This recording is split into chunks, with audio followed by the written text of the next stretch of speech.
Hey guys, Alex from 7th Hour Films back again with Kaguya-Sama Love is War. Last time around, Kaguya wants to give a gift. There was a typhoon, and Shirogane had no way of getting home, so Kaguya was going to manipulate him into asking for a ride from her chauffeur, at which point it would be a car date. However, that didn't work, and he just powered through the typhoon on his bicycle. Next, Chika Fujiwara wants to pay a visit. That was because Kaguya was sick and at home, so someone from the student council had to send her homework to her.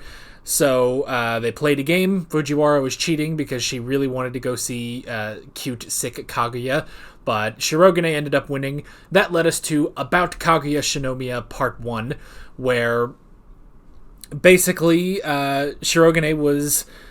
he went to the Shinomiya house, was invited in by Hayasaka in disguise, and then he wound up sleeping with an asterisk with Kaguya. And I mean that in the broadest sense of the term, as in he fell asleep in her bed, and she fell asleep in her bed. So when she woke up, she was confused, she didn't remember anything, and she kicked him out and was pissed, and Hayasaka was like, ooh, I bet you did things. And then she checked the sheets and was like, I guess you didn't do things. Great. So yeah, that's pretty much where we left off with that, with Shirogane keeping his pride intact, I guess, or his gentlemanliness. I don't know. He kept something intact. I don't know what, but yeah. But like always, the reaction is down in the description and in the pinned comment for your viewing pleasure. So let's go ahead and jump right into this episode of Kaguya-Sama Love is War. Here we go.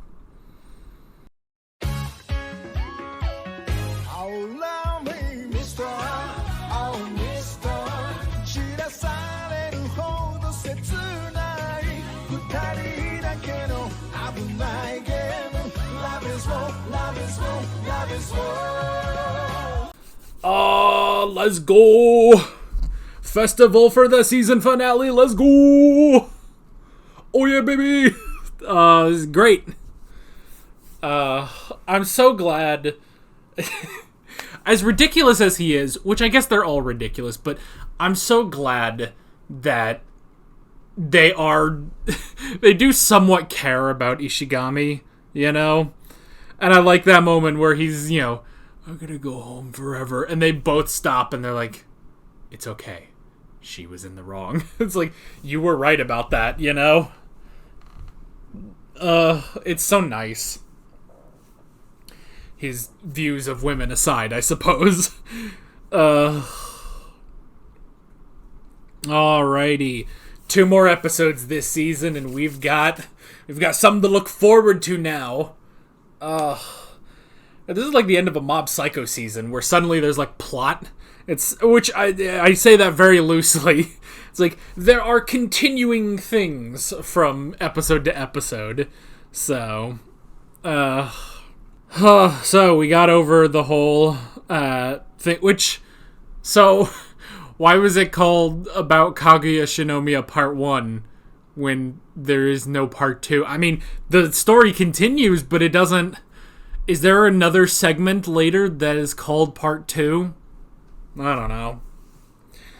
But we got over all of that stuff from last episode. Man, I like... Their relationship is so interesting, because, you know, at first, like, in the first, like, 2 or 3 episodes, as I was watching, I was kind of like, do they even really like each other? Like, I kind of suspected, like, maybe we're going to get to the end of this show and they don't even actually like each other. But it's like, no, they do. They do. It's just, they're so complicated. I mean, they're like the most extreme caricature of teenagers I've ever seen, you know? They're ridiculous. But still, but just having the whole thing with the cake. I love Ishigami just being the sad child listening to mommy and daddy fight, you know? Fight over which of them should give the other one cake, you know? And he's just sitting there, just scared, like he doesn't know what to do. Until finally he realizes, oh, I need to go get Fujiwara. Sorry. I mean, look, the last video I recorded was Jujutsu Kaisen, so that's probably why. But no, you need to go get Chika. Not that would be hilarious. Let's all say that would be hilarious if he went and got Fushiguro from Jujutsu Kaisen randomly. But no, go get Fujiwara. So that was great. I did like the memories that they had of each other. One of the first things that Shinomiya ever told Shirogane about herself was that she liked shortcakes, and she's so touched that he remembers. And then, she remembers when he said that he doesn't really do anything for Christmas, like, at all. And so she was like, well, to make up for the Christmas sweets you haven't had, you should have this. And he was touched. So that was nice. And then Fujiwara just came in and ate the cake and was like, fuck you, So that was good too. That was good. And then the second one, I like sort of reversing it with the one girl going to her for the advice instead of her coming to them. That was good. Although while Kaguya may have gotten the better person, Shirogane was left with Ishigami. But again, it's just nice to see them hang out with him. That's at least nice. But yeah. So there was the guilt.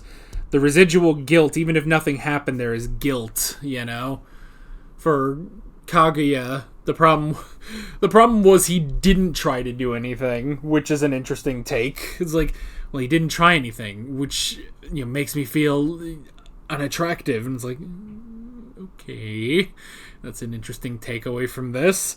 And then him, I guess the guilt is that he did do something and he lied about it. Technically, he said he didn't do anything, So they got that under control. They're both even. He touched her lips, she touched his lips. So everything's all good, man. I guess so. They're even at least. But that was interesting. That was an interesting little arc of that, And it's hilarious because, like, at the beginning where it's like they're so angry with each other for everything that happened, it's like, yes, but you need to realize that the person you should be directing your anger at is Hayasaka, because she made sure that would happen, She put the two of you in that situation, knowing that someone from the student council would have to come over. Once she figured out it was Shirogane, she purposefully put him in there for 3 hours where no one would disturb them and had soundproof walls, hoping that he would do something. So if anyone is at fault for what happened in last episode, it's Hayasaka, the bad girl she is. So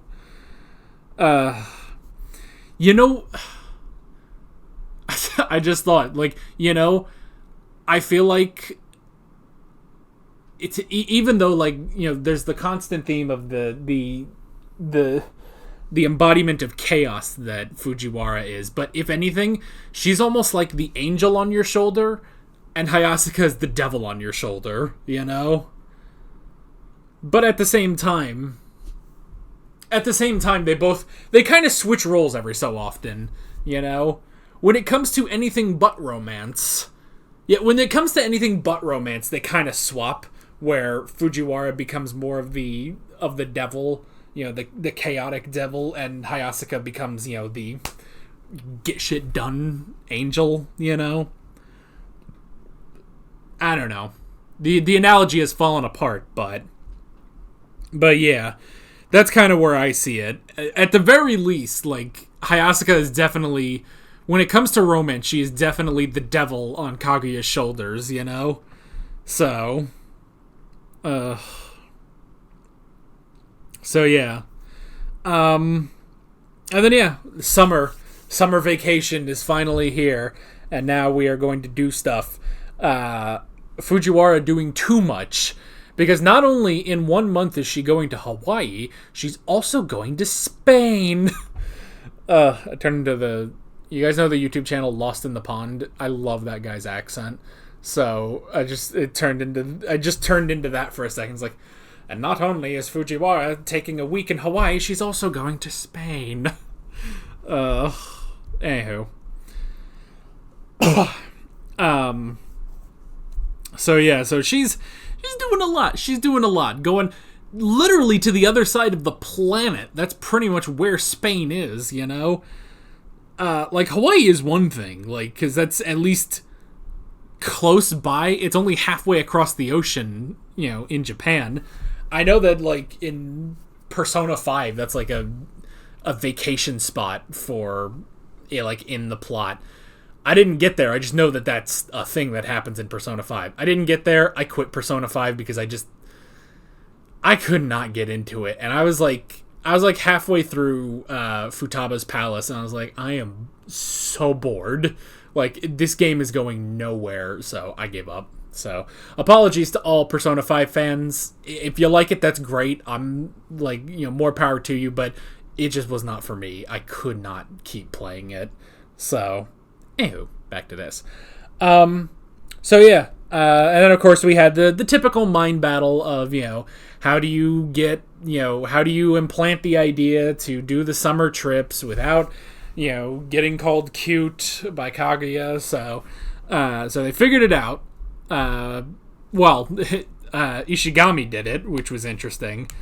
Ishigami did it, but then, you know, it's like, oh, well, we'll go to the festival on the 24th of August, but Fujiwara is going to be in Spain, so the three of them are going to go on their own, and Ishigami's just going to third wheel it, so, but still, that's fine. And then I do like, you know, when Fujiwara is just like, but wait, you can't go have fun without me, and he's like, well, you're going to go to Spain, like, why should we not have fun while you're going to Spain to that festival at the same time?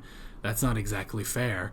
And it's like, it's a thing. It literally is they hated him because he told the truth. That's exactly what it is, where Fujiwara is like she definitely has FOMO, but at the same time, you know, she's going to Spain, you know? Like, she's not thinking about their FOMO of being in Spain, you know?